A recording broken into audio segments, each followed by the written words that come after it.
আমি আর মা আজকে চলে গিয়েছিলাম ব্যাঙ্গালোরের জয়নগরে সুমন গালি পূজা কালেকশন, যেখানে আমরা জন্মাষ্টমীর কিছু কেনাকাটা করতে গিয়েছিলাম। সামনেই তো জন্মাষ্টমী চলে এসছে, তাই ভাবলাম কেনাকাটাটা শুরু করা যাক। এই দোকানটিতে পুজোর মালা থেকে শুরু করে ঠাকুরের ফটো, সমস্ত রকমের ঠাকুরের জিনিসপত্র পাওয়া যায়। তো এখানে আমি আর মা দেখছিলাম যে গোপালের জন্য কী কী জিনিসপত্র কেনাকাটা করা যায়।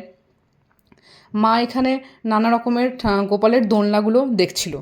তো এখানে ভ্যারাইটি রকমের দোলনা ছিল, তার মধ্যে এই মেটালের দোলনাটি আমাদের সকলেরই খুব পছন্দ হয়েছিল। তো মা সেটা নিয়েই জিজ্ঞেস করছিল এর প্রাইস কীরকম, দোলনাটা ঠিকঠাক আছে কি না, সেগুলোই মা একটু ভালো করে দেখছিল। তারপর আমরা চলে গেলাম গোপালের জামা কাপড় কিনতে। সেখানেও রং বেরঙের নানা রকম সাইজের গোপালের জামা কাপড় রয়েছে, আর এটা তো খুবই সুন্দর ছিল।